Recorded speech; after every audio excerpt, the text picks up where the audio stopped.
My name is Hari Singh Khalsa, and I have been practicing Kundalini Yoga for 35 years. It's been a fundamental part of my life through that entire stretch, and I live it and breathe it.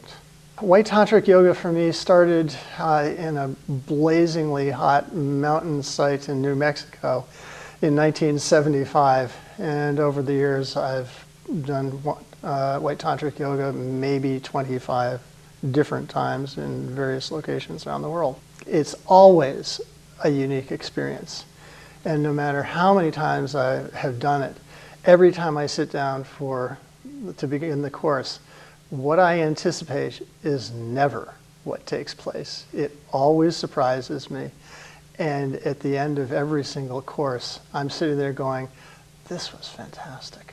White Tantric Yoga is definitely not an exclusive club. Any single individual can come in. People will be paired up in partners.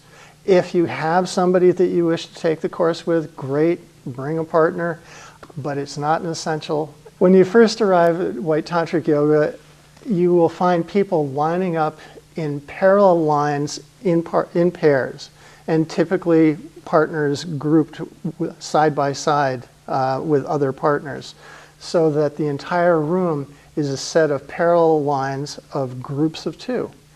The Sri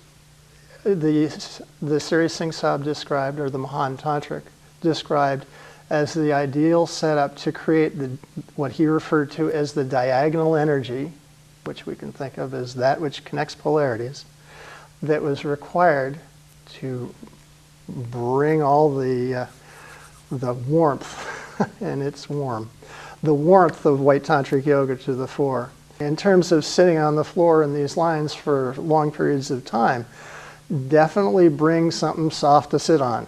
If you've got a sheepskin, wonderful. If you've got blankets, any sort of pads that you can fold up, great. Bring them.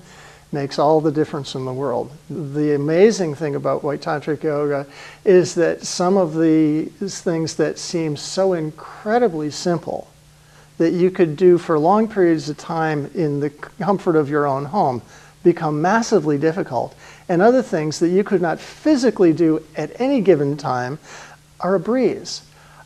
All of that credit to the power of the group and the collective effect of all these people gathered. Tantra is that point of intersection between any and all polarities. We, as embodied souls, are either male or female, so very commonly we experience that connection of forces, or that connection of the fiber of our world here, as being the polarity of male and female. It can be the polarity of light and dark. It can be any of those things. We are like these little points along in the sea of all these various polarities, this set of tattvas that we've got. Fine. It's the point at which that intersects, when you've got a group involved, where things really start to percolate, especially in the mind of the participant.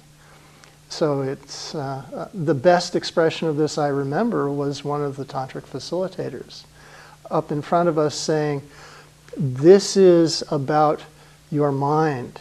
If you can conquer it, if you can allow that intersection of all the strength of all these people to help conquer your mind and experience what's deeper in you, then you've experienced tantric. In the course of White Tantric Yoga, there will be a variety of perceptions and sensations, all manner of experiences. Some of them may be very common and familiar. Some may be completely out of the blue and extraordinary. But the conscious awareness of what the significance of all these are, or what is actually transpiring, is never, in my experience, part of what White Tantric Yoga is. To me, the experience of White Tantric Yoga gels during the 40-day span after the White Tantric Yoga experience, and it's only in the process and the homework meditation that takes place after that course, that one develops some awareness of just what's been moved. So bring yourself, wear all the white clothes you can muster, and maybe a bottle for water, and you should be good.